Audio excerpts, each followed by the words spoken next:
Very nice to see you all and hear from you. My name is John Weidenhammer. I'm the Senior Solutions Architect over here at Cloudbrink. I've been here for a little over 3 years now. I'm a Marine Corps veteran. I have a background in networking infrastructure over a decade, working at places like Cisco and Nutanix. And one of the things that brought me to Cloudbrink and really kind of made me enjoy the technology and bring me here was this problem that we've now faced as in IT and in networking and infrastructure-based solutions provider. We really wanted to be able to deliver service for remote workers and even in-office workers in a better way, right? With the onset of the COVID and pandemic that we all went through, a lot of organizations weren't set up correctly to be able to support their workers so that they had a more in-office-like experience, regardless of the network that they connected from. So if you think about some of the challenges that are out there today, companies struggle with giving remote workers extremely performant connectivity like they did in the office. Before, you'd have great connectivity from like MPLS and fiber links. You'd have complete control of that infrastructure with great things like border perimeter firewalls and security infrastructure that you put in that's very enterprise grade. You now deal with a new unique challenge where you're dealing with consumer grade ISPs, leased hardware that's very consumer grade from those internet service providers, and it's something that you don't have really a solution for and control over.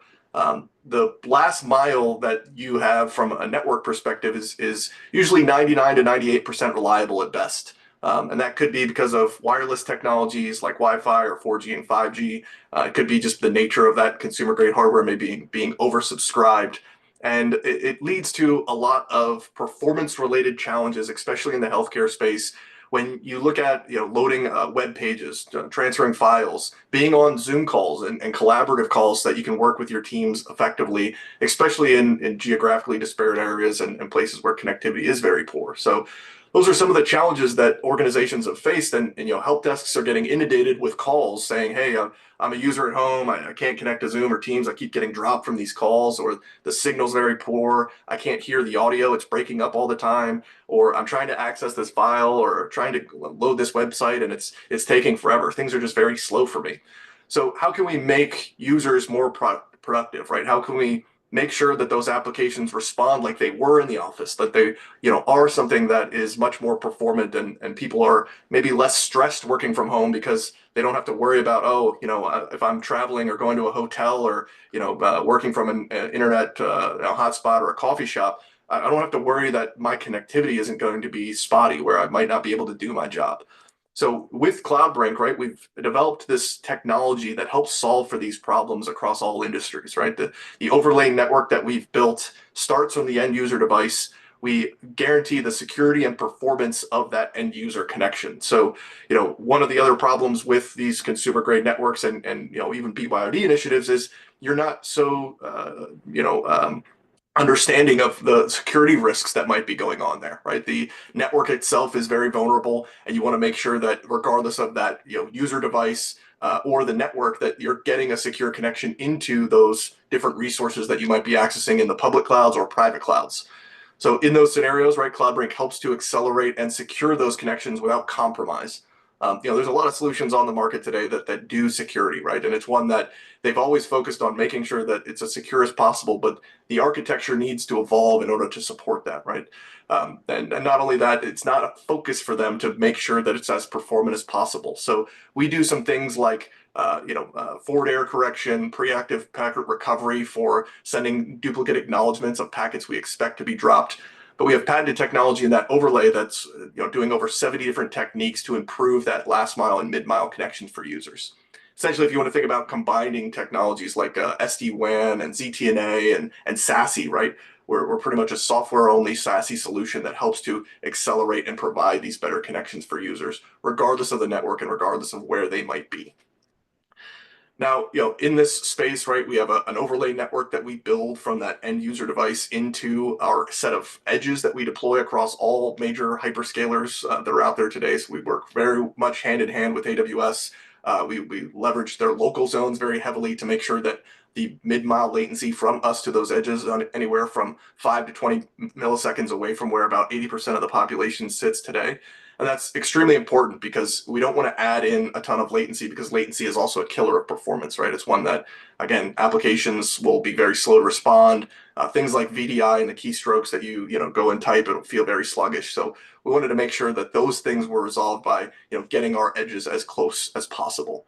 Other key benefit, right, is that we can then anonymize that traffic by taking different routes across those different internet links, and we can leverage the fastest link possible, right? So if you want to think about the backbones that these providers have ran from maybe AWS US east to west, dark fiber connections that are extremely low latency, extremely high throughput, but they're private connections, right? You don't have access to those over the public internet.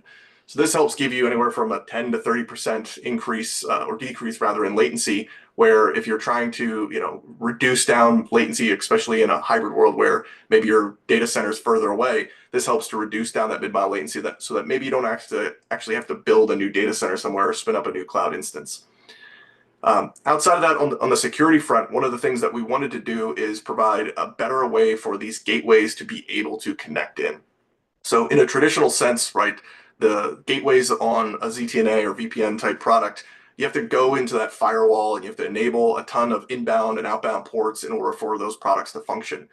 The key problem is any threat actor is going to use that as a tool to try and figure out what are those ports that are open so that I can use that as my attack surface, right? So I can get into your networks and I can access that data. One of the things that we've designed our product around is a software-defined perimeter approach to networking. So we actually don't require any inbound ports to be open whatsoever when we make those connections. It's only required for a few well-known outbound ports that we make so that we have a much more secure product. Helps with things like secure connectivity, HIPAA compliance, and things like that as well, so that you keep those patient records and all the data that you would have as part of an organization much more secure. We want to make sure that it's more of a dark cloud-like approach to security than what you would get out of a traditional gateway. Lastly, a lot of organizations, they are still in kind of a migration phase into the cloud, and they're working kind of in a hybrid sense. A few have gone all in, which is great, but a lot of organizations still have maybe physical data centers running a hypervisor somewhere, and then they'll have cloud resources that they use for more static workloads or something that they burst into the cloud for as needed. And in that sense, multiple cloud connectivity can become somewhat of a challenge for organizations. So with Cloudbrink, you're actually able to connect to all of those types of resources simultaneously, where on traditional VPNs and things like that, you'd have to click maybe a drop down and select the specific location that you want for where you want to be connected from. So that's just not a great user experience in general. Now, as far as Cloudbrink's concerned, right, the overlay network, it's agnostic to the type of traffic that we're sending. So whether it's TCP or UDP-based applications, if it's SIP traffic for phone calls, VoIP calls, UCaaS calls, websites, all of those things can help be secured and accelerated over Cloudbrink. We have independent studies that have been done in this sense, where even on something as simple as a file transfer, you can see here we're claiming up to 30x faster transfer speeds just for something as simple as a file transfer. But every type of traffic can be improved through that. One of the problems with AI and machine learning is there's these massive data sets that are being leveraged for those queries to be made and for that intelligence to actually happen. So if we can make that more responsive, if we can make it more secure with our MTLS that we leverage, it's something that will definitely help organizations be more productive remotely, where you're not sitting there waiting for things to load as frequently. And again, making sure that regardless of that network, you're going to get a better user experience. So, overall, I just wanted to highlight that, from the Cloudbrink perspective, we've really focused on providing the best in-class performance as well as security. We didn't want to compromise on either of those things. We wanted to give that in-office-like experience to users. We wanted to provide a zero trust network access product for organizations to make sure that you're meeting those goals of compliance across the board and making sure that both patient and client data is as secure as possible. And that there's no trade-offs, right? You don't have to deal with, I'm on a VPN today, so it's not going to be as performant as it was, or if I'm going into the office, or if I'm working anywhere. We want to make sure that your office is where you are. So that's what Cloudbrink enables the globe to do today, and we've done it very successfully across all different verticals. But healthcare is one that we've seen quite a bit of growth in, and we'd love to see and help out those clients as well. So, Ron, that's all I have today. So I appreciate the time, and I'm open to any questions that anyone has today.